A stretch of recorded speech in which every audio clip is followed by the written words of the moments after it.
This is your announcer, Shannon Saint Mainframe, welcoming you to our IP Livecast. Here is a fun Thanksgiving fact. Remember, no matter what they tell you in school, those pilgrims were nothing but a bunch of clowns in costumes. You're welcome. Our IP Livecast starts now.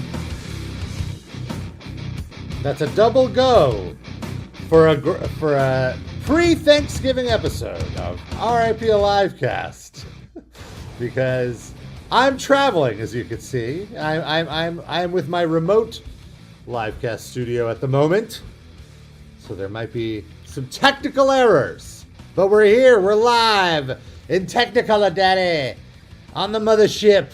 No, we're not on TBS. No, we're on the internet. We're not. Could we?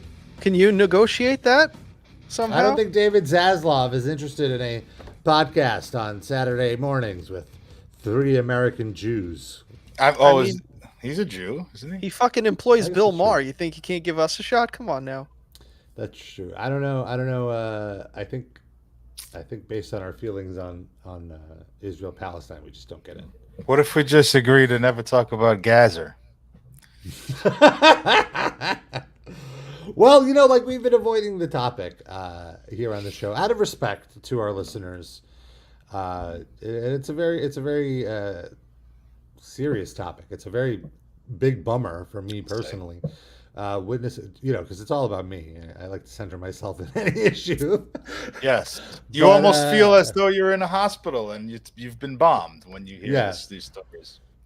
And so I don't also there wasn't really anything funny about no, of course not. about the conflict until this week. I was going to say that of course there's nothing funny about it, but I mean I feel that the three of us, when we get together, we find a humor and a gold nugget in anything. It doesn't mean we're laughing at either Palestinians or Israelis even being. I mean the poor people that got kidnapped, it's a legitimate tragedy. I feel like the people defending Israel are using it to distort what's happening there. But those specific people, I feel very badly for them and their families. Absolutely. I feel bad for all the victims, like any victim of this, that, they're just trying to live their lives and not, not be kidnapped and not, just live peacefully and not worry about it. But what was the funny thing that happened? So there was this story in Haaretz, which, correct me if I'm wrong, that's like more of the progressive newspaper in Israel. Yes. Like they take a more liberal-leaning, I would say, position. Like they actually criticize Israel, whereas I would say they are objective. I would say there's many a time when they do defend Israel, but you will see a Palestinian defense pop up in Haaretz as well. Okay, so this it's more of a rational take than the rest of their papers are far right. So this surfaced this week. We operate 24/7. The race to preserve Israeli soldiers' sperm. Oh, well, that's good, because that's the real endangered it's the important species issue. So it says, during Israel's battle with Hamas in Gaza, the authorities have ramped up efforts to perform sperm utilization from fallen soldiers and left the ethical questions for later. So essentially, there's this whole unit of the Israeli Defense Force, the IDF, that goes and I believe it's with a shock therapy, grabs sperm. Shock therapy? What do you... Huh? Someone's coming and jerking off the dead soldiers right before they die to get the jizz. They don't just inject their balls or something? I don't know. I'm kidding. Why would they need shock therapy? I'm more confused now than when you started this story. By the way, can you go up to the headline before we pursue how they're getting the jizz out? I just want to. I want to point out that Haaretz has taken down this article because it's gotten so viral. So there's only an archive available, and the archive isn't loading fully, as you can see.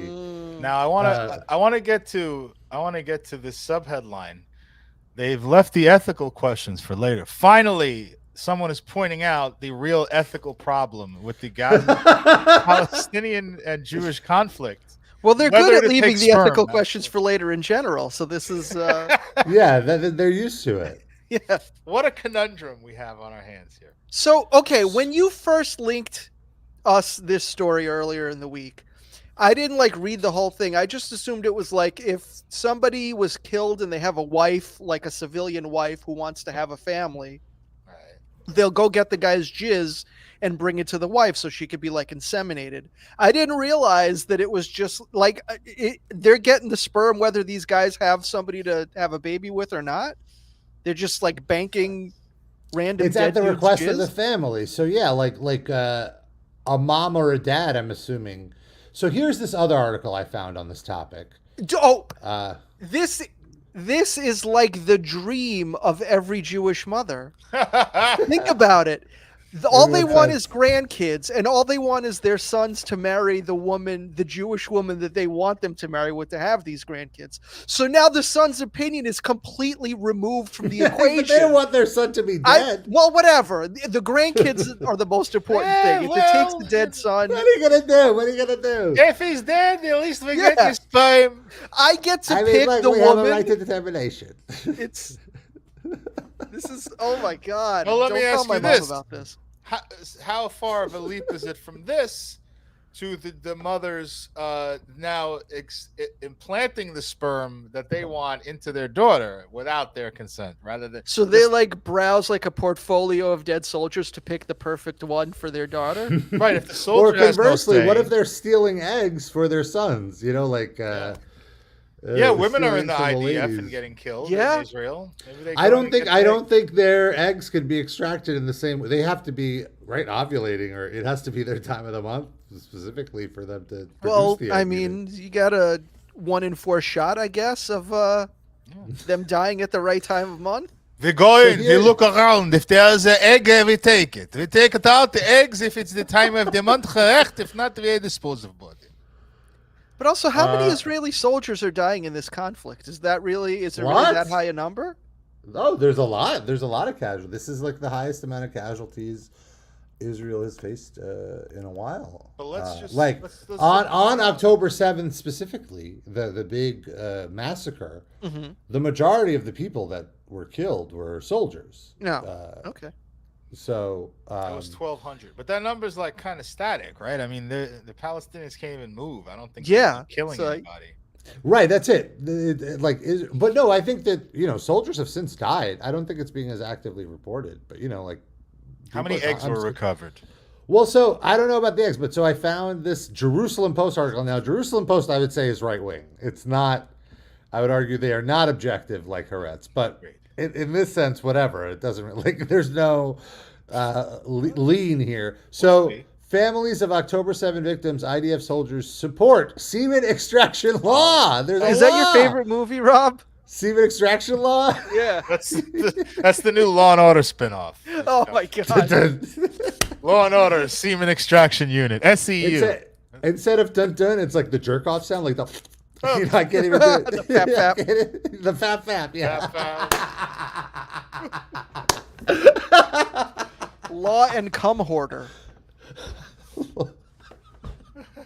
Is that the episode title, or is that too graphic? I think just Law and Hoarder. Law and Hoarder would work. I would say Semen Extraction Unit should be the...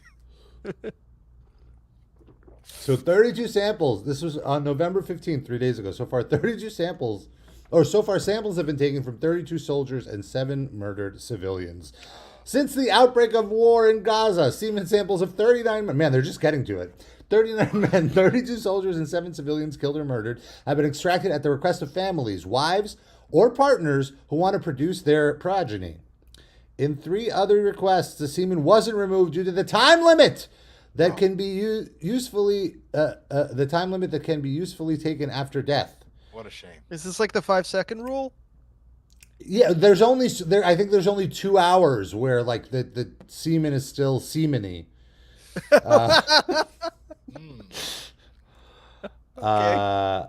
Yum yum. So yeah, does Rebecca Moore get the leftovers just to drink? Rebecca Moore's flying down there now. She's waiting outside the office. Her services are needed more than ever. In case anybody drops something. She disposes of what they can't use for semen purposes. I love how they refer to one of these doctors, one of the initiators. Oh boy. These Israelis, they got uniforms for everything. So I guess the issue is about like what defines a permanent partner. Like what woman can just say, "Hey, I'm this guy's bitch." Like what you're saying. Like what a woman can just show up and be like, "Yeah, give me this soldier's sperm." Yeah. Yeah. But can you go up a second? It says in this article, like they're taking semen from civilians too, not just soldiers. That was yes. So how can they do that? Wasn't the whole premise of this that they're allowed to take it because they're soldiers? Well, doesn't everybody have to serve time in the army at some point? So I guess technically everyone's a soldier, right? Well, I think it's just the family has to request that it be done. Bureaucratic backlog. Israelis are not very well known for following for strict adherence to law. It was almost how to say, except for shutting the light on and off during. Yeah, exactly. Only the Talmud. Yes. What does the Talmud say about extracting semen from a soldier? Bella Savitsky, the mother of Bella Savitsky, definitely sounds like a native Israeli. You grew up like 2 blocks away from her, Rob. What are you talking about? You know her. I'm saying that's exactly what I'm saying. 90% of the occupied houses grew up away from Rob's apartment building. Yeah, most of them are from Brighton Beach. She was informed of her son's death only 2 days later and said the semen extraction was carried out after another day due to bureaucratic procrastination. The bureaucracy is just preventing my dead son from being jerked off. Yes, the real victims here are his little swimming fish. Look, he fell in the battle of Kiss FM. Is that what that's? 98.7 Kiss FM. That's our local soul and old school R&B station. Or it was. I don't know. They switch around so often. Yeah. But here in New York, that was when I was a kid. That was the R&B station. Kiss FM. Listen to this sentence. Rabbi Lior Segev from the Puha Institute. Oh, Puha! Yes! Yes! Stressed the importance of every soldier signing a will regarding such a decision, so there is not be a situation in which automatic semen removal be the default. Thank you, Rabbi. That's a disclaimer on your Grindr account. Just so you know, before we meet up, automatic semen removal is my default. Is required. Hello, I have some thoughts on semen extraction. Oh, yes, thank you, Rabbi. What is your institute? I come from the Puha Institute. Puha! Imagine you from the Puha Institute. You got to tell people, hey, you're at a cocktail party. Where'd you go to college? Oh, I went to the Puha. What did you say? I couldn't hear you. You said that a little low.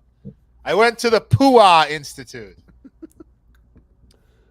So yeah, it's been like this is just, I don't know, Sid. You seem to think this wasn't as ridiculous as Darren and I. I want to point out just really quickly at the very end of that article, it said 90% of soldiers didn't even know this was a thing until this week. Really? Oh, wow. But go ahead. Yeah. It's just because after the Holocaust, like Jews, their whole mission was to repopulate. Right. So if you look at it through that lens, it makes sense. I mean, obviously specific facts and details about it are absurd when you talk about them. But the general idea of wanting to make more Jewish babies, I mean, right, that's not a new idea for them. Well, absolutely. This is absurd, of course, on its face to me, but also what makes it extra absurd is the juxtaposition of what's going on there. Like they're worried about taking. The other side is worried about having electricity and like starving to death, and they're worried about is enough sperm going to be extracted from my first world problems and third world problems. There you go. Right, but then the same people trying to take the sperm out are like, we're the victims here. Everybody wants to be a victim. It's fun. I wish I could find this video that the official Israeli. They have a video of the semen removal? No, really? They started an OnlyFans just to make a little. There extra was cash like this for weapons. She won't need to raise their. Okay, I found one, but it's like a goof because at the end is a very explicit thing. If you could just give me a second, but this cartoon is absolutely freaking insane. Let me just see. Talk amongst yourselves for a second while I load it up. You're gonna load the load being pulled out? Is that what's happening? I don't know if we're allowed to show. I don't know if we're allowed to show that. Wait? So what's the video you're getting now? So the official Israeli Twitter account. Sorry for my clacking on the typing. You're on I'll try location. to go a little softer. So the official Israeli. Oh my God! It's still up.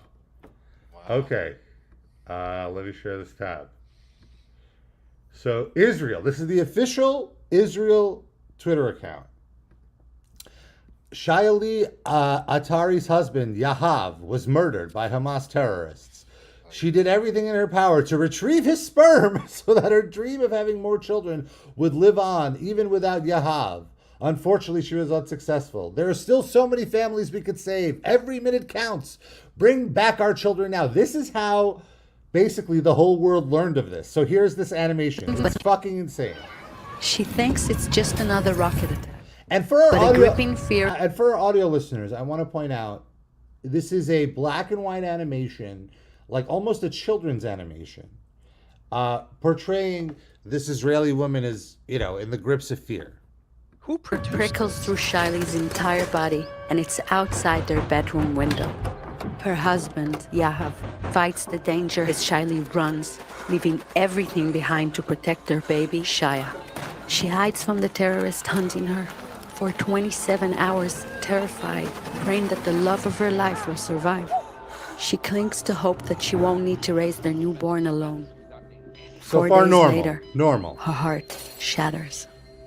She hugs Shaya tightly and knows she must fulfill Yahav's dream to create more life. What? So Shiley puts out a call for the unthinkable, to retrieve his seed and be able to continue growing their family.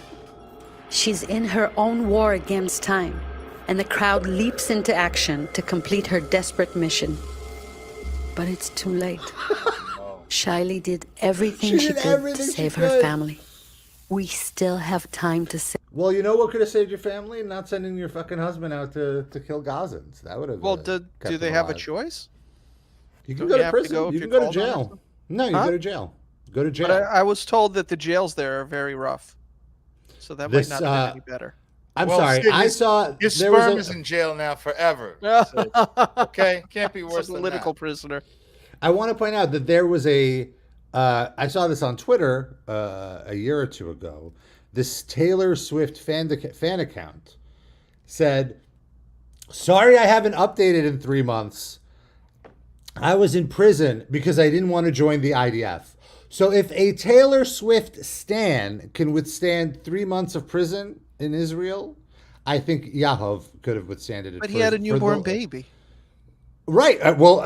Either don't see your newborn baby for 3 months or don't see him ever again. Well, easy decision, nobody, they all assume that they'll be the one that doesn't get blown up. Nobody goes in thinking, yeah, I'm definitely going to die within the next 4 days. Also, I just want to say maybe people were aware what bad PR it would have been to kill the Taylor Swift fan. And so that was a shield. It was a human shield, in effect. It was But so what are your thoughts on that video? To me is just batshit. Like it's next level insane. I've seen so many crazy things coming from like the Israeli side, like this week or the past 2 weeks, like, fake evidence and everything. It's like, it's hard to say anything is crazy anymore with what's happening here. Yeah. So I think, to be clear, I personally think there should be a ceasefire, but I don't know how the two of you feel. I don't want to speak for either of you, but I feel like this is accomplishing nothing but killing innocent Gazans who are not terrorists. And I'm a little frustrated with Israeli propagandists painting all Gazans as Hamas terrorists when the majority of them didn't even have any say in how Hamas was elected because they weren't even born at the time. Because how did they do their elections? The last election was what, 2006? Correct. Something like that? Like, is it just we're in charge until we say we're not, or is there a specific date? How does that work? I'm not particularly familiar. Darren, do you know? Do you know how the election work? I don't know exactly the method of their elections, but I mean, Israel wants Hamas there. I was going to say, Netanyahu was like pushed for Hamas. He funded Hamas with Israeli funds when they were first created. Like this is just a big pro-Israel PR campaign, basically. They can do whatever they want now because Hamas exists and does these terrorist operations. Yeah. Yeah, and there's been multiple what's the word I'm looking for? Like reaching outs from Hamas to free the hostages, and Israel's not into it. So, and I'm sure there are pro-Israelis that are listening to us being like, "Look at this propaganda. The reason they're not into it is because of blah blah blah." It's like, relax. Okay, read a book. I mean, yeah, not my problem. I'm sure an Israeli guy will write to us. He's still a very nice guy, but I wouldn't position him with any sort of political position at the moment. He has not been a fan of. Well, he's concerned with life. Netanyahu has been behaved. What did you say? He's concerned with what? He's concerned with life stuff and that being, staying alive. Although I do wonder, Israeli guy he's still around. He messaged us last week. He's asked not to publish what he was saying, but I'm curious his take on the semen extraction. Yeah, I would love. I wonder if this is only an Israeli thing. Like, are there other military forces? Like, I've never heard this before. I mean, it's like Sid said. The Jews are exceptionally concerned with maintaining their DNA, strand because of what happened in the Holocaust. So it's like I would assume this is a Jewish thing. But what you said about like a lot of Jews want to get rid of Netanyahu, I feel like that's true. I think there's a lot of like even pro-Zionists that want to get rid of Netanyahu, but it's like they want another guy. It's like Trump in the U.S. I was just going to say. They want a guy in there who will do what they want, what Netanyahu is doing without embarrassing them. I feel like he's just too over the top and just wantonly murders people, and they want to do it more discreetly. And I feel that's a very common position that I hear people take. Ain't gonna be changing for a while. And even if they did get rid of him somehow, I don't think it would change. But probably. But it would just the PR would change. The PR of it. He's just so blunt and open. And also, I feel the fact that he speaks in English all the time, kind of puts him out there on U.S. press a lot. Like he just speaks perfectly. Oh, yeah. He almost doesn't speak with an accent at all. Like he could be a dude in Brooklyn. Yeah. So it's true. He's a very good PR manipulator.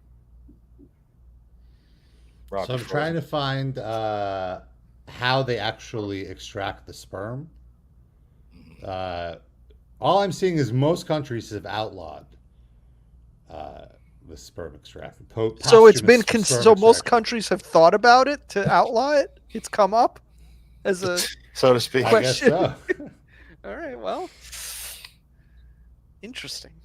I don't know. I mean, maybe there's some practice where the soldiers opt into this, when they're sitting in an office somewhere, like long before they go to the battlefield. Like they have so much time on their hands. Soldiers are beaten off all the time anyway.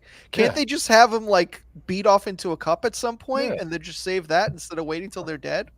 That's a great point. Like, why wait until they're dead for them to beat them off? Yeah. Just pass out Doritos bags. It's like part of the physical when you show up. All right. Run on this treadmill, jerk off into this bucket. Do you have any loved ones who might want your semen? Yeah. Yes or no? It's on the questionnaire. Yeah. And then it's not like this last minute thing where like we have 2 hours before the jizz has gone sour. Oh. Wow. So there's an article in Bloomberg all the way back in July of 2022 about this. That was back when we were supposed to care about Ukraine. That's right. Funny enough, it is about an Israeli Ukrainian immigrant. Oh, well, it all ties together. So I'm still trying to find how they actually do it. Like they just talk about the ethics behind it, but they never explain how exactly Only we are interested in that aspect of this story. 30 hours after he was killed, his sperm was extracted. But how? Preserved in liquid nitrogen. And 14 years later, used to fertilize the eggs of Irina Exelrod. 14 years later? Yes. She didn't know the soldier, but she volunteered to bear and raise his child after meeting the man's mother.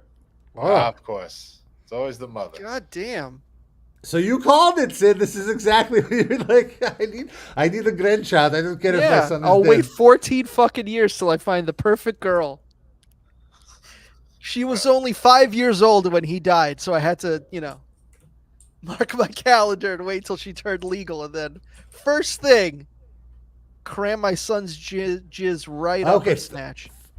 Deep in this article, we finally get the science. Thank you. I'm so glad. I'm here to do the research for the live casters. Rob is our cum scientist. I mean, this is our beat, basically. I guess you could say go ahead, sorry. I'm a cum knowledge extractionist, I would say. Are they extracting any poop? Because then this will be like right up our alley. So it turned.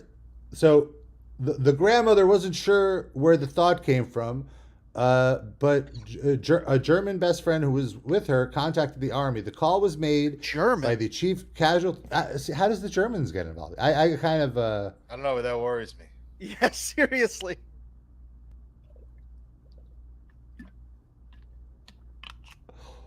Okay, here. I'm sorry. I'm a little.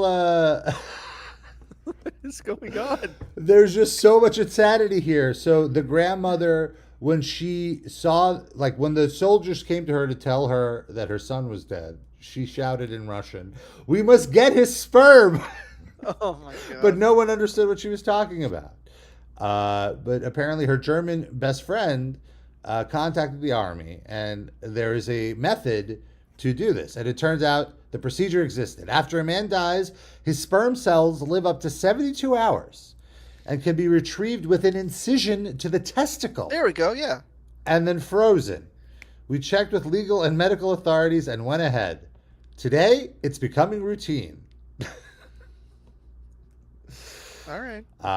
So there it is. I don't know if I want an incision into my nuts after I'm dead. I don't know how I feel about that. Leave my nuts alone. After you're dead, you're fine. What are you gonna have yourself stuffed? Like, who cares? Here's the thing. Take my liver. Take all that. Take my heart. Please. If it works. Leave my testes alone. Why? What's the difference? That's mine. That's mine. Can I have something? He wants to taxidermy his balls and put them over the mantle of his loved ones. Do they stitch the corpse testes up after the incision, or are they he's dead anyway? Oh my God! I wide open. Or maybe it's just one of those, a little. It's a little prick, so it's just a little. Speak for yourself, motherfucker. I knew it. Is that on your Tinder profile? You got to be upfront with these people. So it turns out. Okay, so in Germany, Italy, and Sweden, the procedure is banned. In the U.S., regulations vary by state. The practice is reserved mostly for widows who can attest that their husband wanted kids this way. They can attest. Test these nuts. There's a stipulation that there's a 1-year waiting period before the sperm can be used. Why? In case the guy isn't actually dead? What? What does that matter? I guess you have to really want it. The biological clock is ticking. It's not just a rebound, baby. You have to really think it through.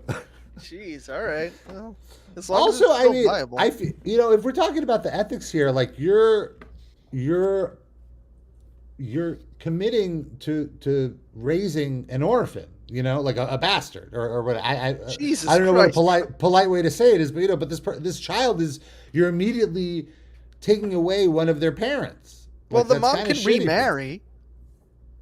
So why not have kids with that person? Because she wants this. Why even have kids with the sperm? Adopt some baby. There's plenty of babies in foster care. Well, sure, but Dusty Rose Muffler has a good tip. Just extract the sperm with the flesh jack. I thought that's how they would do it. Yeah, I don't think that works on a corpse. Is that how effective the flesh jack is? No, it make a dead man come like. Depends how turned on he was at the moment of death.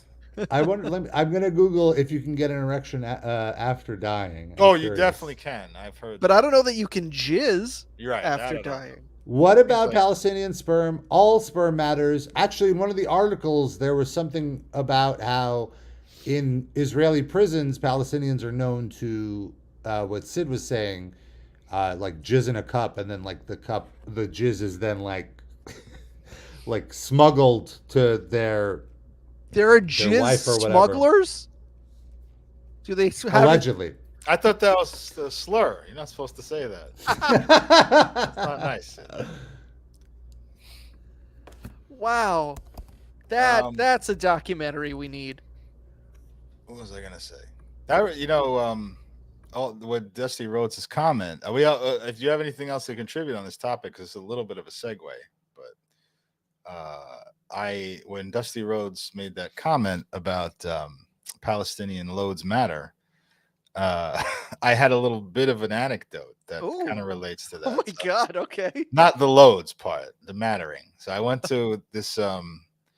I went to this volleyball game that I was refereeing. Right. So this is a big game. Like it's the end of the year, and they all use these school gyms, and the school gyms are multi-purpose. So there's just lines everywhere. So the volleyball court, they use the like a black line, and then the basketball court has a blue line, and there's like just a network of lines everywhere. So I have to explain to them in the preseason we're using this and not that, and blah blah blah, and the pregame. I mean, so I'm standing there with the two captains of the teams, and I go to be very careful so they understand they're kids, you know. And I go, we're using only this line, only these lines. The black lines matter. Right? And then the girl looks at me, and Did you say it as a joke? No, that's the thing. I was very paranoid that it was perceived that I was taking the piss or something. Like I'm a white guy and I'm doing a Black Lives Matter joke, and I wasn't at all. Like I literally, that was what I had to say. It was that only the black lines matter in the game, and they were both black. Both of the kids were black, and they just kind of looked at me. But obviously I couldn't. That make it way worse if I just go like, no, I don't mean Black Lives Matter. I just mean the lines. I'll just please let that fade into the background right now. Nobody's saying anything. I moved right on to the next topic. I was so like cringing, ready for somebody to say something. But nobody did. No. In fact, I may have even imagined them looking at me. I was just so nervous. It was a very Larry David moment. Exactly. Dusty Rhodes Buffalo just said it's like a Curb Your Enthusiasm. Seriously.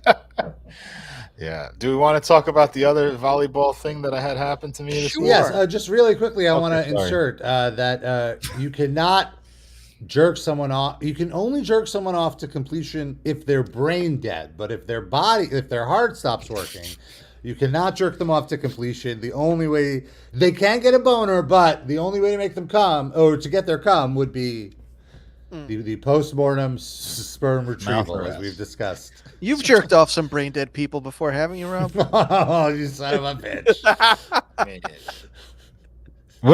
These are the ethical conundrums, that the philosophers of our times are grappling with.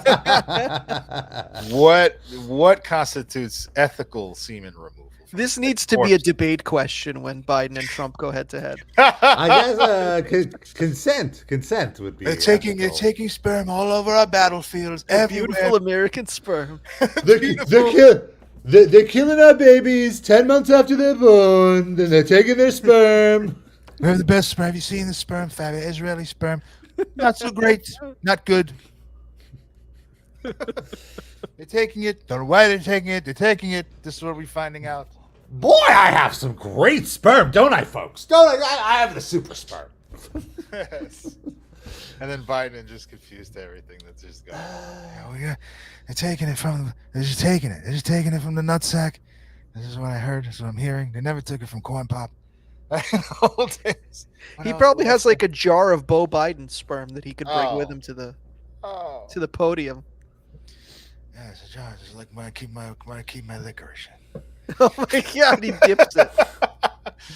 Yeah, it's like a Pocky. You ever eat that Pocky? That the kids love so much. I love those Pockies. Yeah. Hey man, come Great on. snack. You gotta try the Pocky. Come on, man. All right. Anyway, seriously. So again, I'm doing these high-profile volleyball games in the city for the schools. Season's ending, so I've been going through the playoffs for the last month. Sorry, and there's one team. I show up, and there is on one of the teams what I would say is a male-presenting player, without being insensitive or anything. Which I think that would be the proper terminology. And first thing you should know about this story, it is not the referee's job to get involved in that, good or bad. Don't defend it. Don't even acknowledge any roster. Forget a trans issue. Don't acknowledge any roster issues. You say, that's the commissioner, talk to them. I don't have anything to do with that. So that's exactly how I handled that. During the game, one of the coaches comes up to me on the other side and is like, and politely, by the way, is that like person like transitioning or something? And I was like, again, I don't know, not my business. And what's the difference? Right. The difference is what they were implying, I would assume, is that if the person is not transitioning, the coach is cynically using a boy to be on the girls' team. And they're not like they're flouting the issue of the good beneficial issue of having trans players in sports and just using it to try to win the game with a biological male player who is a cisgender, right? So that would be, I guess, their concern. If I could interject another question, assuming this line of thinking, what do they get if they win other than saying they won? Is there a monetary reward? Like, why go through all this effort? They get to keep their job, maybe? I will not argue with you on that point. Let me finish the story and then maybe filled in for you. Okay. So they play the game. The kid is the best player. The kid is playing. I'm not going to use which pronoun because it's vague based on the details. The androgynous child. How age are these? The child is not androgynous. I want to point that out. The child is very clearly presenting as a male. The child has a mustache and his dress is in boys' clothes. Oh, okay. And acts, outwardly presents as a male. Doesn't mean they're not trans, but I just want to say that for the record. They're not androgynous. What did you say, Sid? What age? 12, 13, and 14. Okay. Middle school. Okay. And this is girls' teams. This is girls. It's presented as girls volleyball. Okay. So they win. The kid is like playing an NCAA level volleyball. The other kids are like, these are the best teams. It's the playoffs, but he or she or they is on a different level than the other players. Okay, I get to the next week. The next coach on the other team is a little more adamant about it. It's like, how are they allowed to have a boy on that team? I don't understand, right? So I was like, well, again, not my job, not my pay grade. I just blow the whistle, beep, beep, and then, we all go home. Oh, well, all right, I understand. Fine. So then the coach with the question of the person in question on the team comes to me after the game and says, oh, is he complaining about my player? And I was like, yeah, I know. It's trans issue in sports. He says, oh, no, that's a boy. Wait, what? That's a boy. I'm allowed to have one boy. It's in the NCAA rules, and he gave me the section 704, blah, blah, blah. And I said, well, I never heard of that. But again, it doesn't matter what I think because that's a roster issue. And also, does NCAA apply to junior high schools? Yes, we use the NCAA rules in this. So you're saying that's not your job? Whose job would it be to like if he had if two boys? Oh, is the commissioner there? The commissioner is there in the next part of the story. Okay, great. The plot thickens. I'm taking a long time to get to it, but there's This is a great twist that it is a boy, and the guy's like, "Oh yeah, this is a guy." Yeah. So it's not So let me clarify what you mean by a boy. I said it's born a boy and he's transitioning. Yeah, biological. No. It's a boy. It's a kid in my class. It's a boy. We're allowed to have one male on the team. Every team's allowed. The coaches just don't know the rules. It's silly. Like, you're allowed to fill out your team. If you go to NCAA, he says it's okay. They don't do it because it's a PR thing, but it's still in the rules. You're allowed to do it. I learned something. I did not know that. I'm a very big rules guy. I did not know. Okay, we move on. Now we're in the semifinals, and it happens again. And somebody complains to me on the side, but now the commissioner's there. Okay. The commissioner sees me, the guy being adamant towards me, like, why is there a boy on the team? He said, what'd you tell him? I said, I didn't say anything. I gave him a non-answer because it's not my job. Good. And I said, so what's the deal, though? But I didn't mention what the coach said. This is important. You didn't mention that it's a boy. I didn't mention the coach told me anything about that. Yes. So the guy says to me, he's not allowed to complain about her being on the team. Right? Now the commissioner thinks that it's a trans girl. Then I said, not that the coach told me, but I said, I thought that was a boy. He goes, no. We're very accommodating to our trans players, and we allow them, and we don't get involved in what their gender is. I said, I'm sorry. I thought it was a boy, feigning ignorance. I apologize, right? And then now I know. So then I go, so what would happen, though, if that was a boy? He's like, if I find out there's a boy in any of these teams, I'm going to rain motherfucking hellfire on these people. Exact words, no paraphrase. I'm going to rain motherfucking hellfire on these people. Oh, my God. So I said, this is exciting.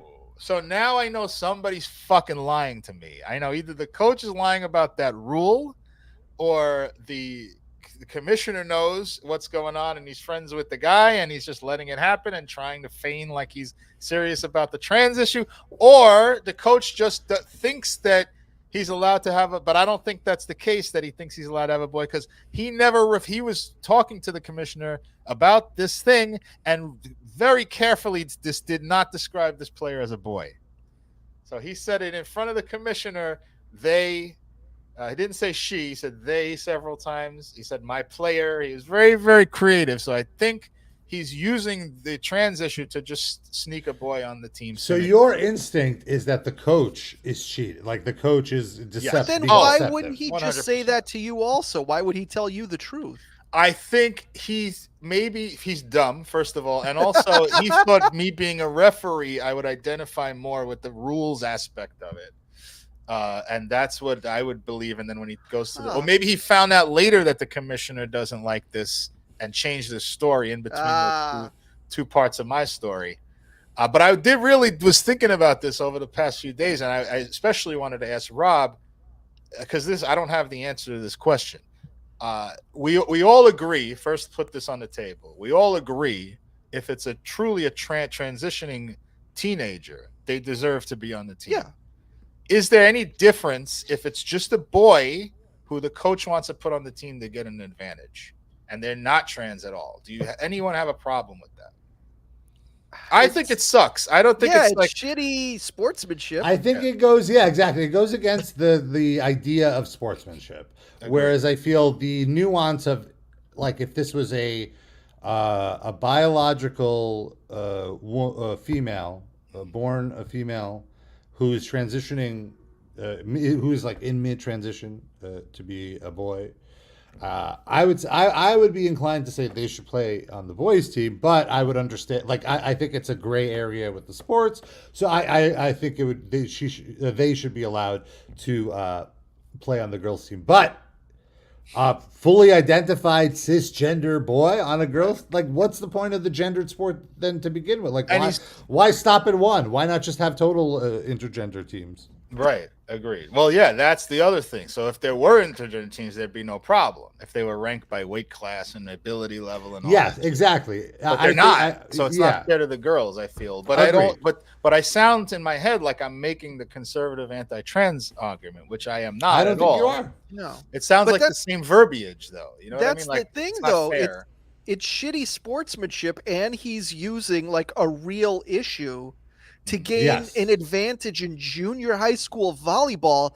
And if this ever got out into the national press, all those right-wing people would totally use this story to be like, see, this is what we're worried about. And let me, if nothing else, it sets back the trans issue, because this is exactly what the conservatives are worried about. And let me tell you, Sid, just to jump off of what you just said. So the last part of the story I told you was the semifinals, right? Commissioner was there for that and the finals. I did both because I'm so awesome. They invite me to all the best games. So he's at both, and I kind of looked over at him, the commissioner, during the whole game. He's rooting so hard for the team with the trans issue to lose. Just so that there's nothing, like, you know what I mean? Like there's no question about who won and all that. And they won the semifinals. And I looked at it, because and he doesn't know there's anything shady going on. I think he just every time they play a game, somebody complains. Somebody just doesn't want to deal with it. And if they go to the finals and win, the whole league is going to be like, well, big deal. You just put a boy on the team. You know what I mean? So I feel it. And then the finals happened, and the other team was great. And the other team was like, I feel better than the team with the player in question, but they lost. The kid basically took over the game and was the MVP of the game. But the other team was a much better all-around team, but they lost. So I think, and it was very close. It came down. And then what happened? Was there any drama afterwards? Not on the spot, no. And I had to leave to go to play poker, so I just kind of left like 2 minutes after the game ended. It may have been something I didn't see, but yikes! Yeah, very touchy subject. I thought it was just a fascinating issue because like the whole thing changes for me, and it's the same person, it's the same ability levels of the players. You know what I mean? It's the same, but it just changes when it's a legitimate trans person whose feelings and like rights as to live as a regular human being we should be protecting to it's a boy. It completely changes. And that's just an interesting thing to think about. And still, I'd like to actually see this rule and see that it actually, like, he might have just been a very convincing liar. You know, that rule might not exist. He might have just been like betting that you wouldn't go look it up. I think they have that rule for areas of the country where you can't fill out a full girls team, and there's not that much interest in volleyball, and they want to make sure the girls get to play. So if you have to stick a boy on there, you can do it. I think that's what it's for. Because the NCAA great teams in volleyball are not using. I think it's a rule for football in every sport. You can put a boy on, or a man if it's the college, a man on the team, and that's just for fair play. Like they want the shittier schools that don't have a system to be able to play these sports, and so they can only field 5 out of a 6 volleyball team, and therefore the 5 girls don't get to play. It's not fair to them. So you're allowed to put a boy on it. There should be some sort of stipulation, though, that it has to be the least athletic boy at the school. It can't be like someone who then becomes the best player on the team. Like, this is supposed to be to fill out like the last roster spot, not you bringing in your fucking superstar. And they put if it was Sid, if it was 12-year-old Sid that they were putting on the volleyball team, fine. Right, they wouldn't take you. Is that what you're saying? Yeah, I mean, we'll play with 5. Get on the court. We'll play with 5. It's fine. No, they had the kid also as the libero, by the way. What is that? That's a volleyball position that can only play defense. So they come in the back row. They're not allowed to attack at the net. They can only pass. They can attack behind the line. So they did minimize his role, but he still dominated. Didn't matter. Great. Wow. In this league, we use NCAA rules. They're allowed to serve. Some leagues they don't even let the libero serve. Huh. But they were allowed. This person was allowed to serve. So, and killing the serve. I mean, just like cannons. How did the boys' teammates react to him? Were they? Oh my God! They want to lift him up on a. I should say that they didn't feel weird about it. Story, either. But wow. Yeah. All right. No, and the kid who we're talking about was into it, helping the girls' team win, and it was the best sportsmanship I ever saw. All right. Well, in the middle of the worst sportsmanship I ever saw. Potentially. Yeah, I was gonna say the kids were so happy, and not this week, but a prior week. The team that lost this week, they never said a peep about it. And I saw even one of them went over and shook the kid's hand, the one that we're talking about. But the previous week, the girls lost in the semifinals, and they were all sad and they're walking off. It's like, why do they get to have a boy? It's just they wouldn't understand, Wow, what's happening. Interesting. Wow. It's honestly, it's a bummer too, because it defeats the whole point of the whole, you know what I mean? Like the whole thing just ceases to have any relevance if you're doing this, that you're just having a scab. But then it's like the other side of that is it's junior high school volleyball. So does it really have relevance anyway? Right. I feel like if this was high school, this wouldn't fly because it's higher profile enough that somebody would have shut it down right away. Well, we'll see because they won the championship. So we'll but see if there's any like news he's stories. going to make a girls' high school team now, or are there boys volleyball teams in high school? He is a coach of a certain college that I won't name because I don't want people to just go Google who this is. Wait, who is? The coach of this team is an assistant coach on an NCAA team. Oh, wow. He does this like in his spare time, I guess. Huh. Or one of his relatives, like his. But I was thinking more about the player. Like, if he wants to continue his volleyball career in high school, what does he try to find a girls' team that needs one extra spot, or does he go to boys? He might have been very average on the boys' team. Yeah, I feel like there's a lot of boys that could have done that at that age level. But I mean, it's not that he's that great at volleyball. He's just bigger and stronger than everyone else on the court. Does he not play on the? He doesn't play on a boys' team? I don't know. I was trying so hard not to get involved in any of this. I admire your like desperation to not get in the middle, because like there's so much going on here that I want to know. Like if I was you, I'd be like, wait. I did. I was fighting it. I wanted to know everything. Now let me ask you this: why didn't you want to like get in the middle of it? Do you I feel can get in trouble. Like remember I told you the fan came, or one of the parents came over to me. Oh, I don't think I added that. A couple of parents, especially even in the finals, a guy came over to me, and he goes, "Let me ask you something." I know already what this is going to be about, right? And he goes, so if they have a player that just wakes up and decides they're a girl today, oh my God, are they allowed to play on the team? And I said, I'm going to tell you the same thing I told somebody last week. I have zero control about it. They give me the location of the gym and say, bring your whistle. I do not know. I don't know who's allowed to be on the team. I don't know what the status or gender identity of that person is, and I don't ask, and I don't care. I'm here to count to 25 points, and then we go home. All right, I understand. They're all understanding with me. Yeah. They're enraged with the situation, but they're all but again, that's because I'm engendered. Like I could have easily said, what the fuck are you, some kind of transphobe bigot? But which is what I'm thinking.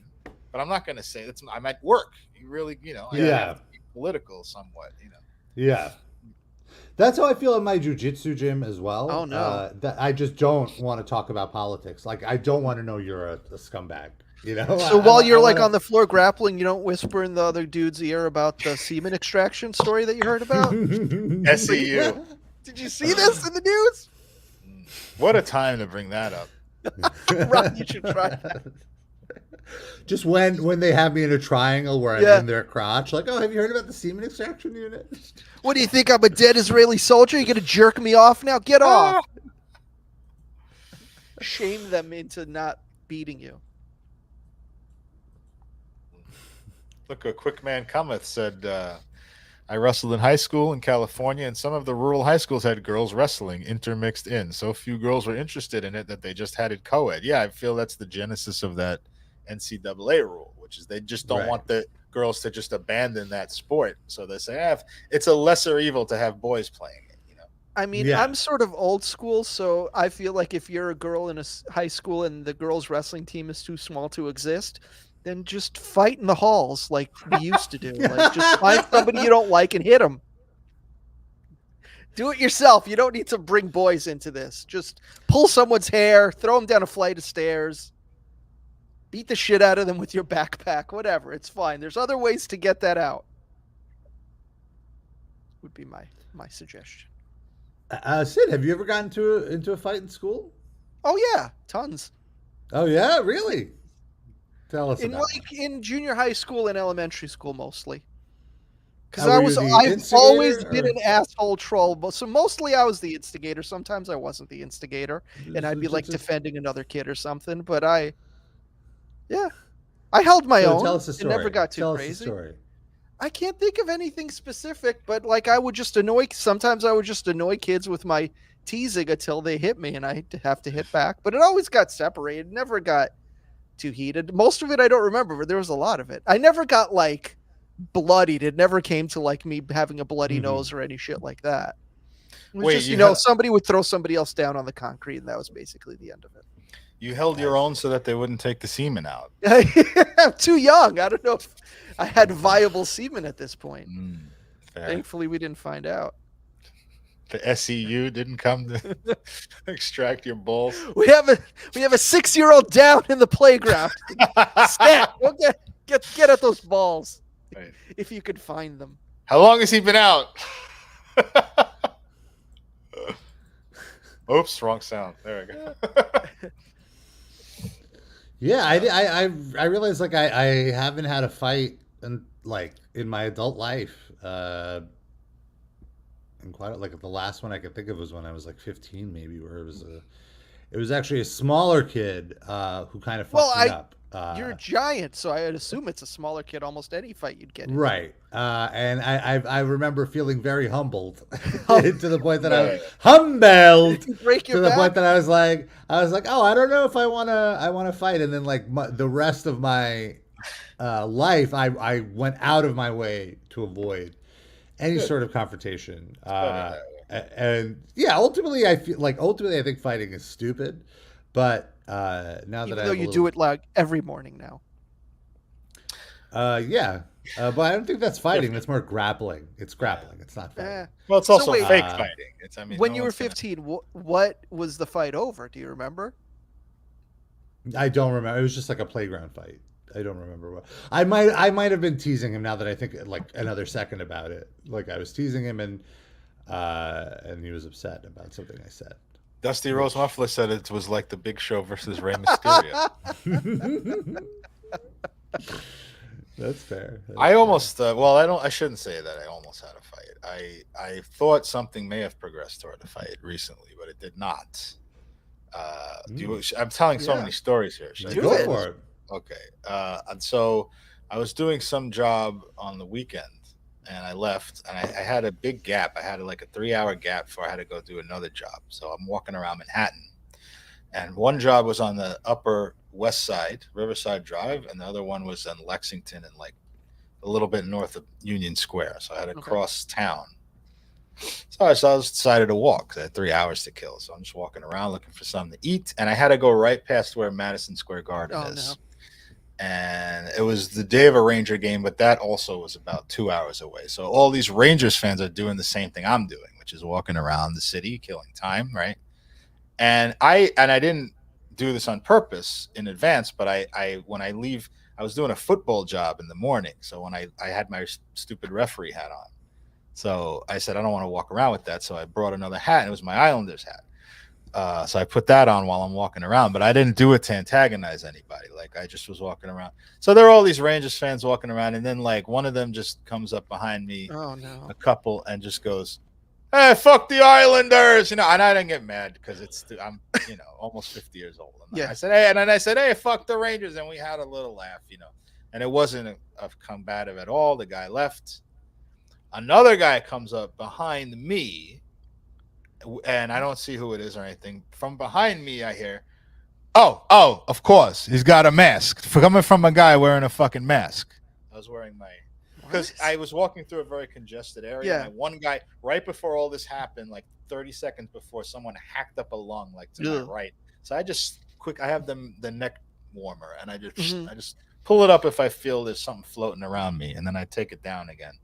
So I did that. I had the mask up. Of course, a fucking mask. Fuck the Rangers. Of course, he's got a mask on. And I turn around, and it's this fat fucking slovenly piece of shit, like with fucking 9 o'clock shadow.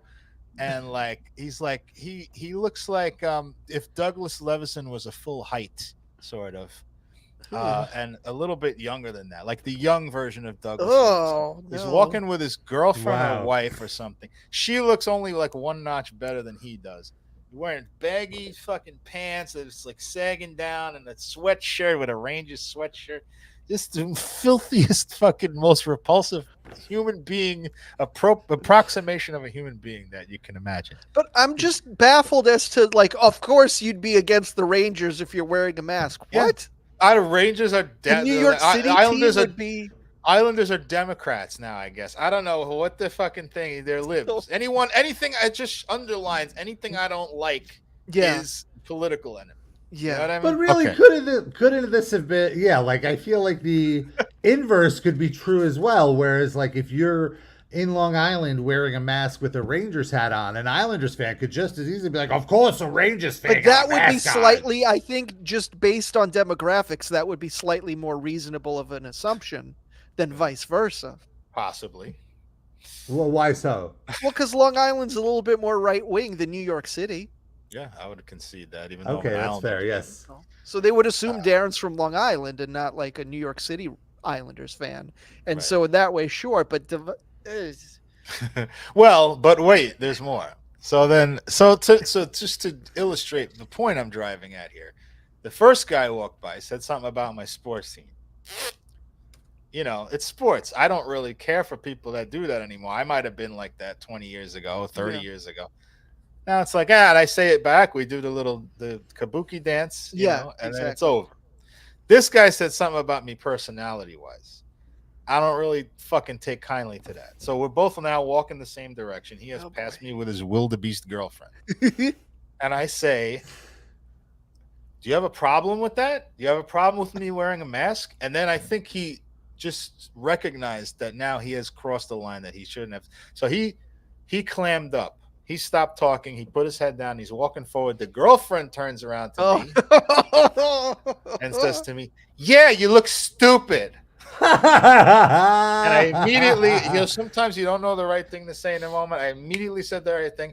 "I look stupid. You look like you haven't bathed in about 11 weeks." and then the guy went like this. Well, and now, go ahead, Rob. What was that? I feel like now the guy has to say something. That's the thing. He did not. Oh, wow. Well, but here's what I want to ask you, because she said one more thing. I want to ask you to interpret what she said, because I have no idea what this means. Okay. I said, so let me just rewind for a few seconds. I said, "You got a problem with this?" She goes, "Yeah, you look stupid." I said, "You look like you haven't bathed in 11 weeks.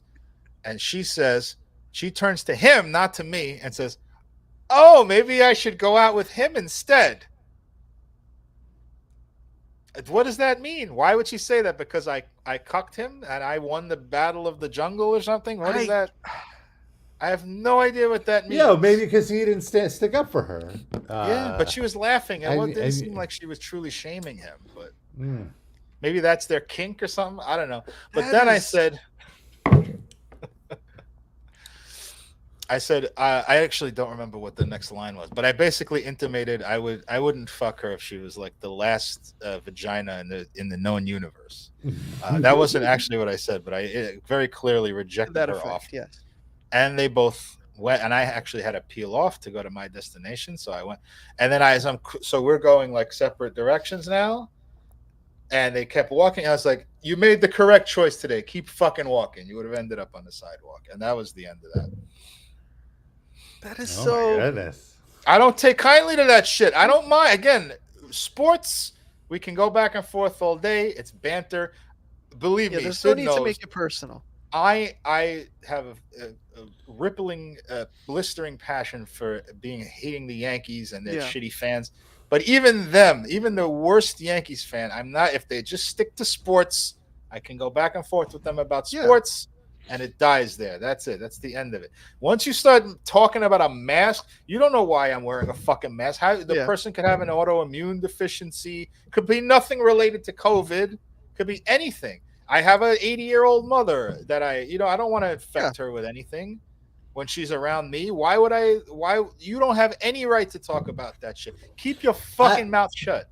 That's when I snap. I absolutely agree with everything that you're saying. But here's what I'm asking you, Darren. Would it absolutely, again, what you're saying is correct, but is it worth getting into a fight over? Like, what if he didn't look away when you were like, "Do you have a problem with that?" What if he said, "Yeah, I do have a problem and I want to settle it right now"? Is it worth getting into that over like some comment over a mask? Like, no, to the point of like, look, you could beat his ass, but also he could get some shots in, like he could injure you. He could give you some sort of bruising. And like what? Like who need over what? Because there's an inherent value in sticking up for yourself when you're insulted in that kind of Neanderthal way. Again, about the Islanders, it is not worth it. someone saying something deeply insulting to me, I'm going to snap back at them and say something back to them. And I don't care. I really don't care if I get my ass beat. If I happen to fight the guy and I lose, oh well. You know what? I fought back in defense of something that I care about deeply. That's just my philosophy. I will also say this is not the first time that we've heard Darren get into a situation like this, and it's never come to blows. No. Mm-hmm.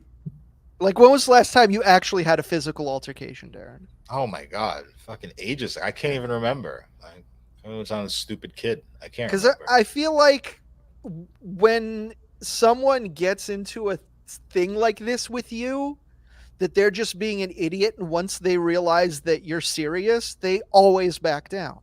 I guess. I mean, because you just have the right of way, and they realize it halfway through. Yeah. Like, okay, I'm just gonna.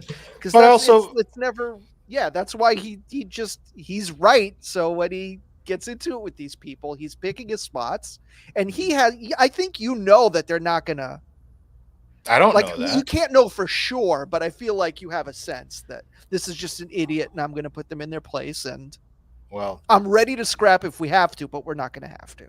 I think it goes back to what Rob said, which is that I don't do this when I feel lightly about something. Yeah, that really. I mean, I went through like 2.5 years of COVID, like being more COVID cautious on the scale of America than anyone else, really. Like basically living in a crypt because this meant that much to me, and that like I just don't want to like bring COVID around my mother who's in a risk group.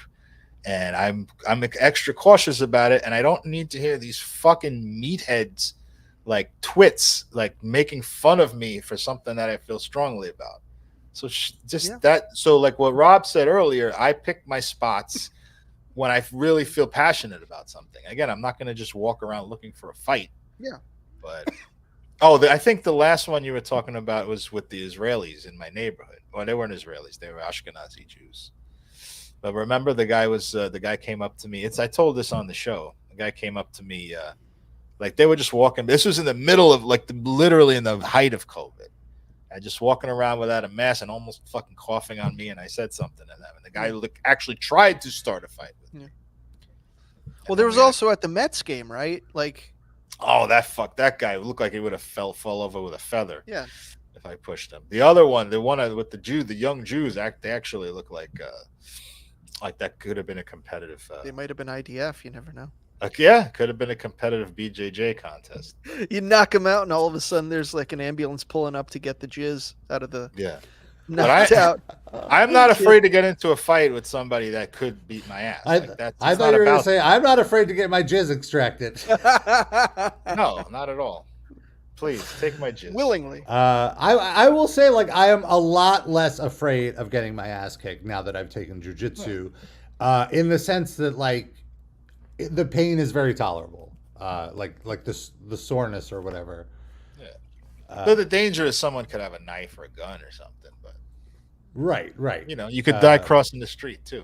I'm not gonna be a simp and like let a guy fucking. You look some fucking weird ass woman that just looks like she just came from out of a hole in the ground. She's gonna tell me I look stupid. I'm not gonna fucking stand there and take that.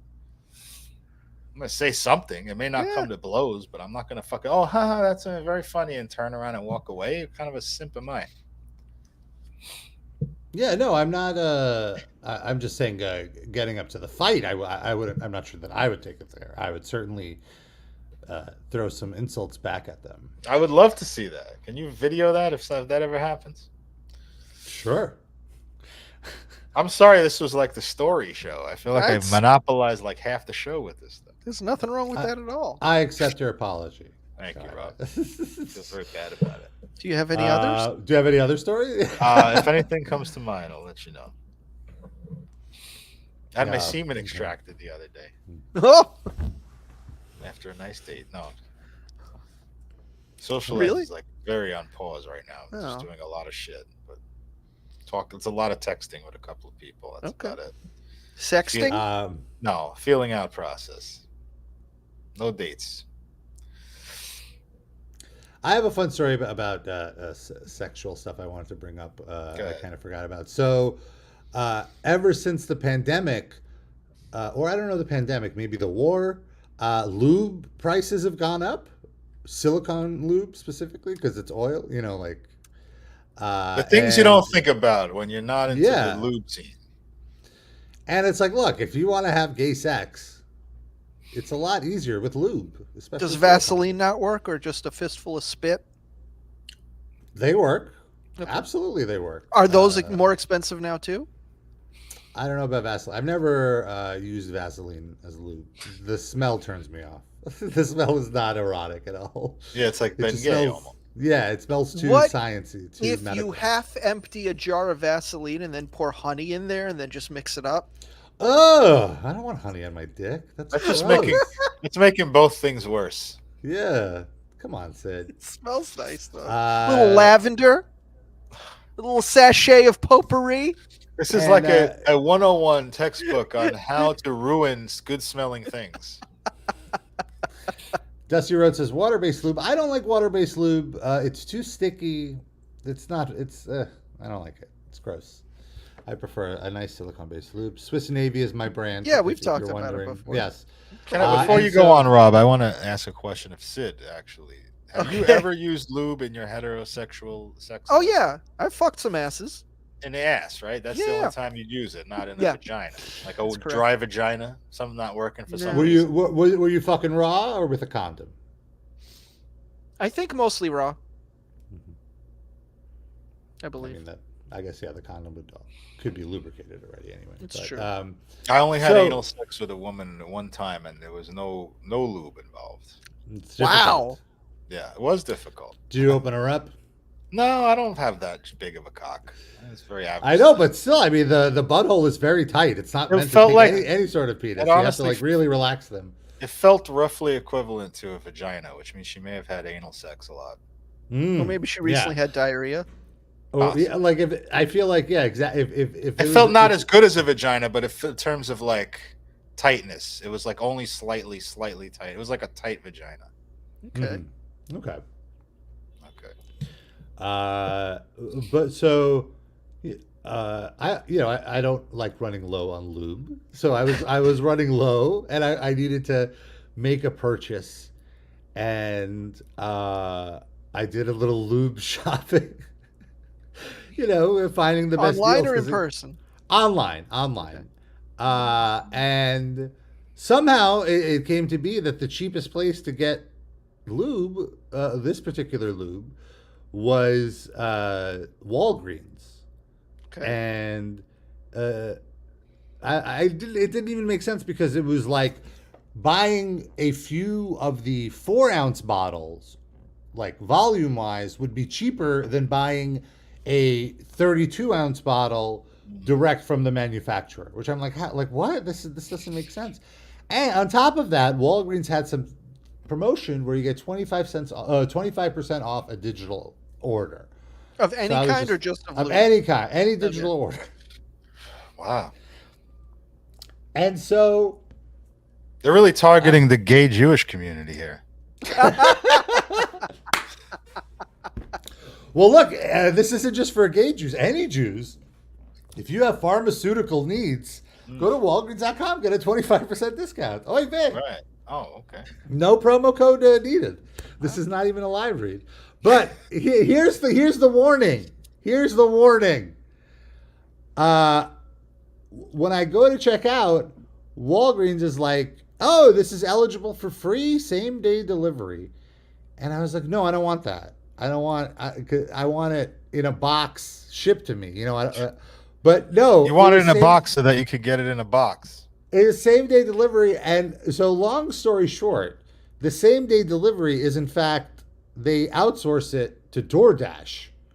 And what in fact happened was somebody at my local Walgreens had to take a paper bag and drop a few bottles of lubricant and hand it to this DoorDash guy. And then I cannot tell you how embarrassing it was, because this DoorDash, it's not like this was a sealed bag. It was just a paper bag that, the top was, the guy opens what the hell is this guy going to do with 5 bottles of I lube? think he knows. Oh, you went 5. You didn't even get 4. Look at you. Once you realized there was a deal. The discount, it doesn't go bad. There's no expiration date. Yeah, exactly. There's no expiration date. Well, and it's only 4 ounces. 4 ounces. It goes bad quick once you use it.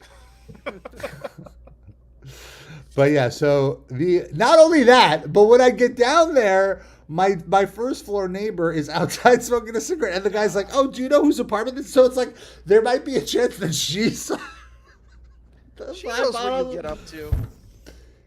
So never again am I purchasing my lube from Walgreens. That's the story. Or if I am, I'm going to walk over there myself. You just lost us a ton of live read money here. Well, the discount's only for the first order, so I guess I'd have to get a new credit card for that. I actually had a Walgreens situation recently that wasn't that funny, but it was just very eco-unfriendly, and I didn't realize until it was too late how absurd the process was. So I need to get a prescription. My doctor, even though I always prefer to have it like shipped, like Express Scripts, Walgreens, whatever, just shipped to my house, my doctor always sends it to my Walgreens instead, even though I've said multiple times. Very annoying. I think she's just like, motherfucker, you need to walk more. And this is her way of like forcing it on me. And so she sent this prescription to my Walgreens. I went to the Walgreens website, and you could change how they give it to you. So you could change it to a delivery. So that's what I did. And in my mind, I figured either it would be like what happened with you, where like a DoorDash person would come, get it from the Walgreens and bring it here, or they would just send it, they would cancel the pharmacy order and just send it from like some central Walgreens location to me. Instead, what happened was my Walgreens, which is like 2 blocks from my apartment, set up a FedEx pickup. Oh my God. So the day that I made this change, FedEx came to the Walgreens, picked up this thing. It went to like fucking Long Island. And the next day it came back from Long Island to my apartment. It's like, how is this the process? If I had known that's what they were going to do, I would have just fucking went and got it. I think it makes me feel like the robo-apocalypse is not ready to kill us. Yeah, it was fucking very elaborate, and I felt like an asshole. So that was, but I wasn't getting lube. I was just getting cholesterol medicine. Did you actually use it after all of that? Oh yeah, I need to keep the cholesterol down. Is it a statin? Is there a statin at the end of Yes, that? Yes. Oh, okay. I was prescribed that too once, and I was freaked out by the side effects. I haven't had any yet. Good. All the statin stuff had very scary shit attached to it. I got a bit of a fatty liver now because of it, but it's not yet to the point that we need to take me off of the cholesterol med. I had some fat around my liver too. I think I'd make a very nice foie gras. Yeah, me too. But it went down. The last checkup, it went down. So that's good. Nice. Rob, how fat's your liver? I'm doing great. Ever since I did jiu-jitsu, I'm down almost 40 pounds. I will say I'm back up to being only down 30 pounds just because it's been a few days. But it's like you gained 10 pounds just from not doing jiu-jitsu for a couple days? I didn't go for 4 days, and I put on like 8 pounds. And Jesus then, Christ! 2 days later, shed all of it just from going for 2 days. But Rob is like 6'10", you know, like losing like the shit we do. Like when we walk into the bathroom to take a shit, he loses like 3 pounds, you know. I think I mean, in general, on the weekends, I'm fucking just getting super stoned, loading up carbs and sugar, like eating the absolute worst foods. And during the week, I actually eat responsibly. So we don't go out. We eat pretty clean. So it's much easier to maintain. But I will say, ever since doing that, before I had you have high cholesterol, you're like you have like you're pre-diabetic, you're like on the way to getting type 2. So there was all these concerns and I was really freaking out, but all I had to do is just lose 30 pounds and now everything is great. The only thing I'm on some blood pressure medication because I had a bit of hypertension, but even that, my levels are now normal. So it's very exciting. There you have it. There's many benefits to rolling around with sweaty men for an hour a day, 4 times a week. But what about the jiu-jitsu? Oh, you meant the jiu-jitsu. Sorry. yeah, we're having our belt ceremony next week. I'm going to get my second stripe. I'm trying not to be too egotistical and expect 2 stripes because I don't think I'm that far ahead, but definitely getting a second stripe. So that's really exciting. So if I can do it, folks, you can do it. We'll need to do like a side-by-side picture of you getting your belt and Dave Mustaine getting his. When I get my purple belt, for sure. Yeah. I'm still a white belt. I'm going to still be a white belt for like another year.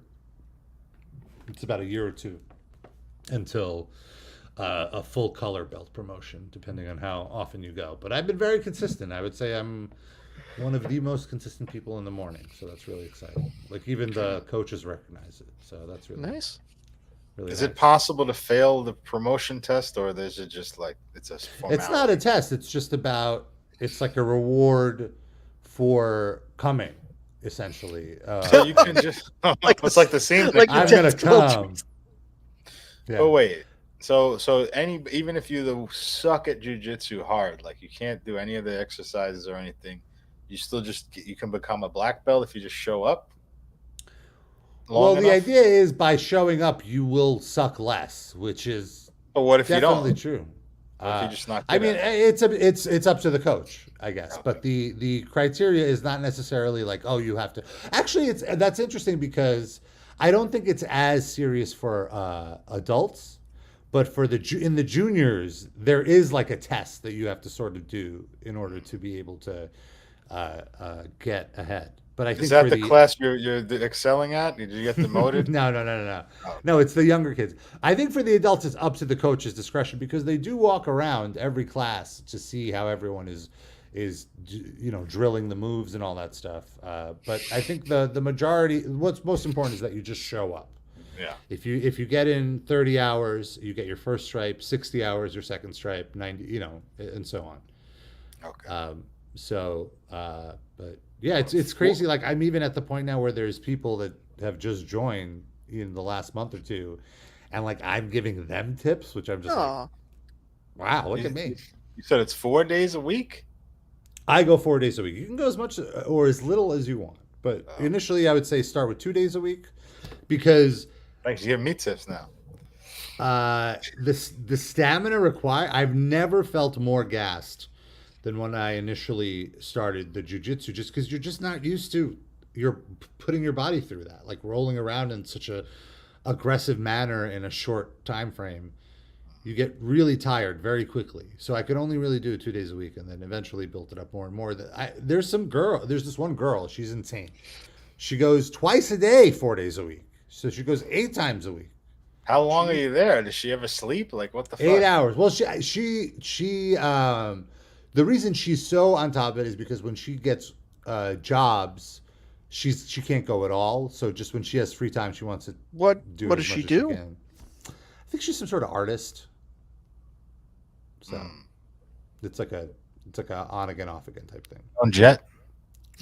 She's not Joan Jett. There's actually that's the other cool thing is like there's such a variety of like artistic people, cops, like all different lawyers, all these different types of all the worst, all the scum of the earth. The lawyer is like the lawyer among us is in fact first of all looks like the most unassuming lawyery person, but he's a brown belt and he's an octopus. He's insane. He will choke me out like it's nobody's business. And then he'll help you sue the gym. Your injuries. Well, I signed a release. Injured in Brazilian Jiu-Jitsu? I cannot sue the gym. Was it Celino or Barnes that put you? Well, one of them's dead. Yeah. I think it's Barnes that's dead. No, Celino. Barnes firm now. That you always see the solo ads. No, the Barnes firm. I think the Barnes firm is his brother. Oh, I just assumed the Barnes firm was the one that lived. Let me confirm. You may be right. Sorry, if Celino's alive, I humbly apologize. Celino law is a thing. Yeah. But which one's dead? We need to know. By the way, if you're confused right now, Celino and Barnes is the New York version of one of those injury law places that advertises on TV all the time. With a nauseating... Yeah, Barnes died in a plane crash. nauseatingly catchy jingle, which is Salino and Barnes, injury attorneys. I think 888-888-888. It changed a bunch of times. Now it's 808 million or something. I think there was an off-Broadway play, like a comedic play about them. Oh, I think I remember. Over the last year or two. We could go see that and then do a review for the Patreon. Sure. Can you play this jingle? Let's see. I'm sure it's up on the YouTube. They changed the number like 4 times, but never changed the jingle. So they just keep changing the numbers. The Barnes firm has a decent jingle too. Injury attorneys, 800-888-8888. Don't wait. Call 8. I mean, that's a banger. It's a great, because if you like got hit by a car and your hands are shaking or something, you just keep pushing the 8. Yeah, you get the number. You don't got to go all around the keypad. And let's have this week's RAP be to Barnes. RAP Barnes. Okay. Let's see what the Barnes firm jingle is. Yeah. The Barnes firm, injury attorneys, are 1-800-8-million. That doesn't work. I feel like there's a different one that they're using recently that's slightly less hokey than that one. Okay, here we go.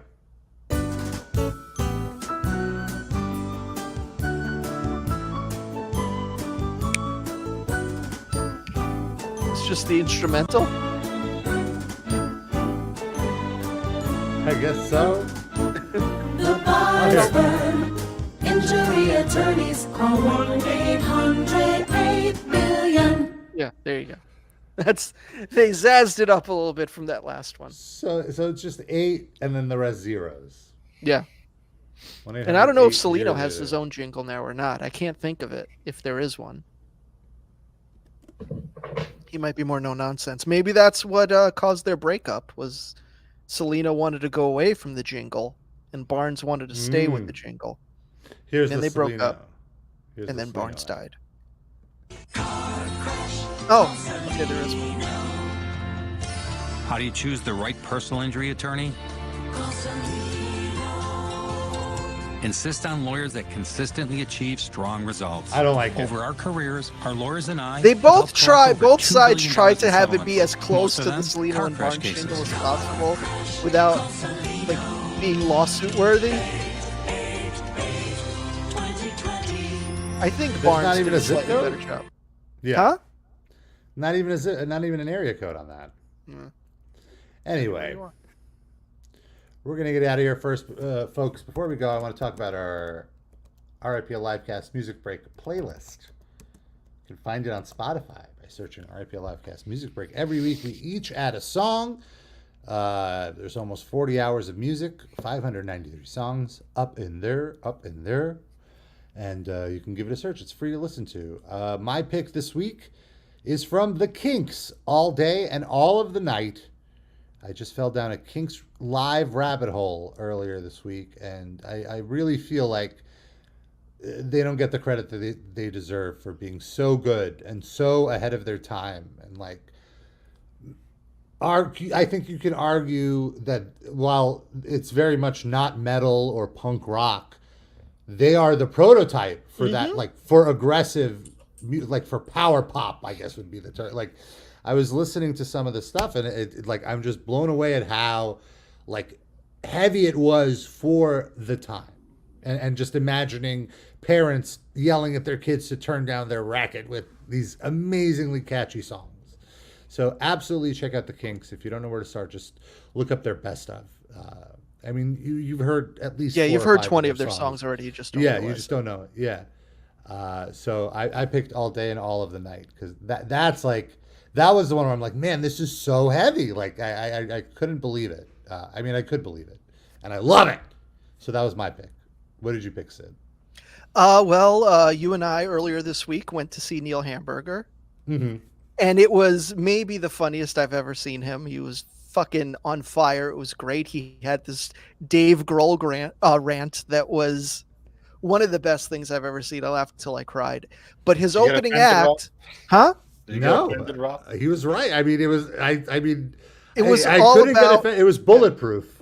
It was all about the aftermath of the Taylor Hawkins death and those tribute concerts and stuff. And he had like this 15-minute. It was so good. If it's on YouTube, go find it. It was just tremendous. But the opening act was this dude, Major Entertainer, who I'd never heard of before. And he's like this 50-year-old Canadian guy with long hair. And I'd sort of describe it as like a weird combination of Reggie Watts, Tiny Tim, and Neil Hamburger. That's very accurate.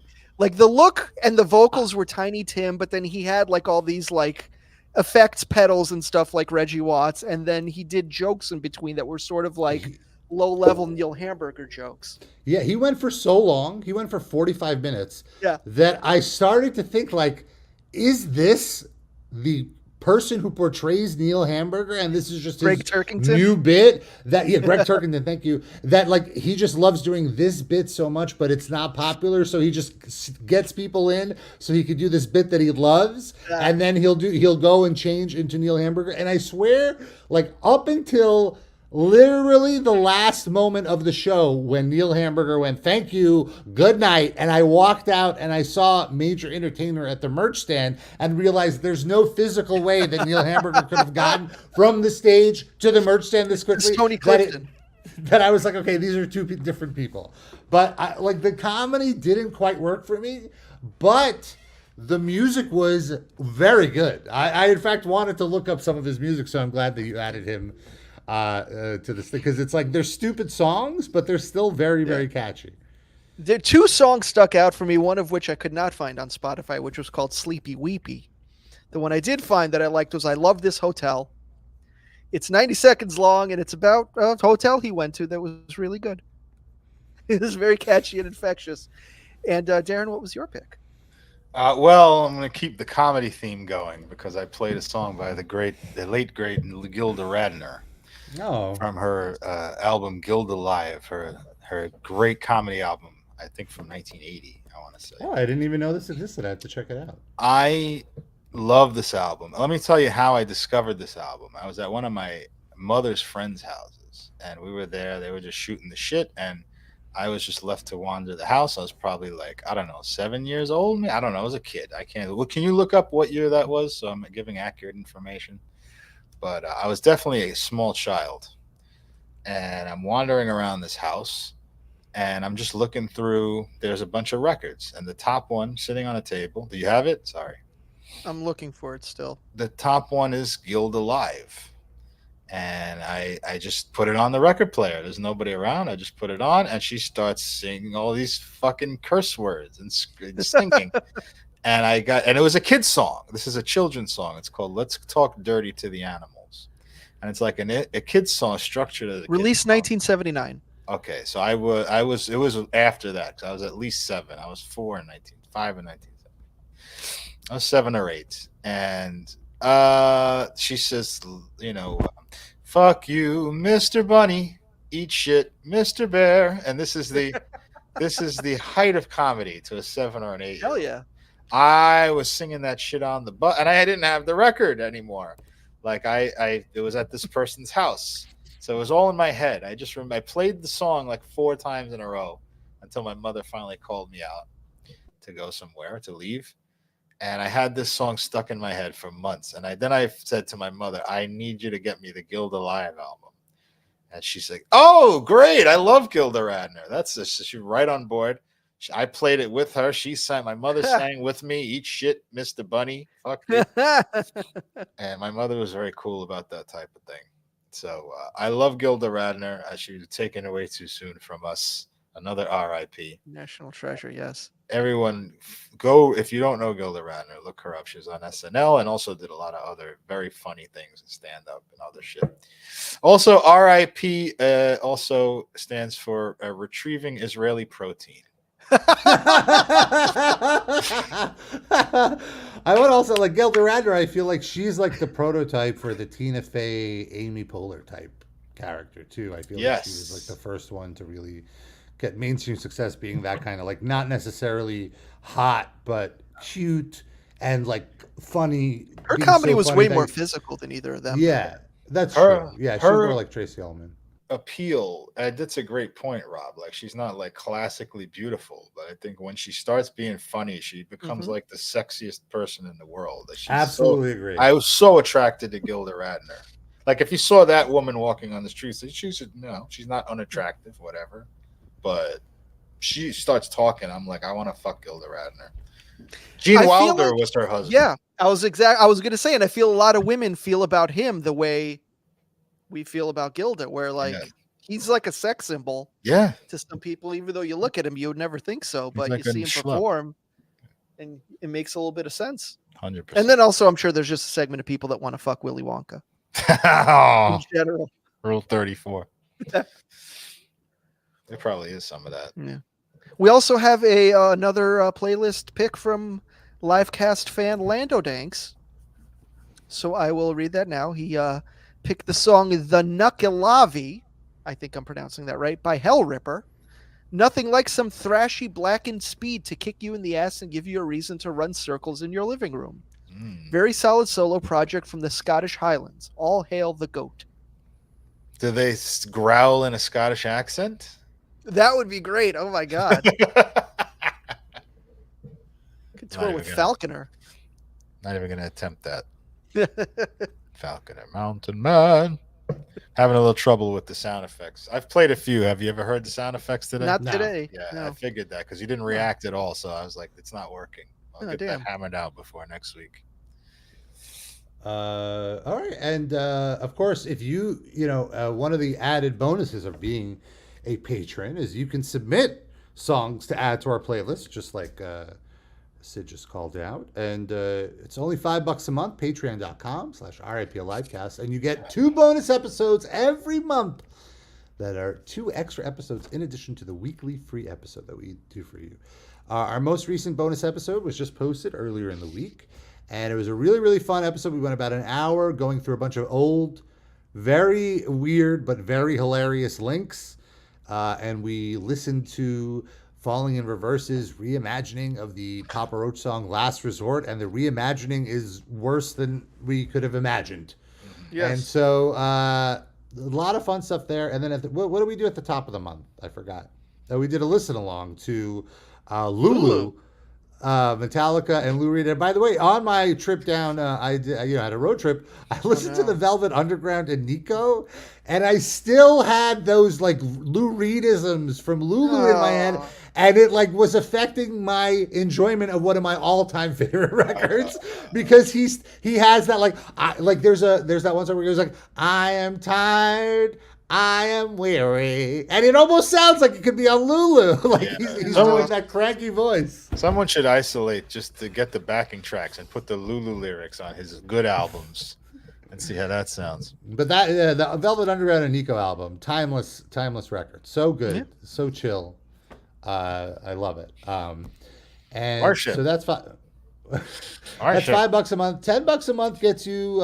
You become a top Livecast fan. You get a shout out at the end of the show, which is right now. How are we doing these shout outs, folks? You want to do it in your Lou Reed voice? Wow. Which could also be your Neil Hamburger voice. It's not that different. Wow. I'll be James Hetfield doing annoying background vocal. Nice. We got Eric. We got Benjamin. We got Dan Army, Mayor Skipper. I am the Roots. Massachusetts. Hugo likes tacos. Lando Danks and LaCroix too. I am the Flood. Corey and Scotty. H and Darren. Douglas, who are you? Lavison. I like tacos. Harrowing. It's my life. It's my life. Legendary. Who are you? Legendary. And why? Who are you and why? All right, folks. I got to run. Thank you so much for tuning in. We'll be back next Saturday, 11 a.m. Please join us and hang out with us. Or listen on the archive. We love you. We kiss you. Bye-bye.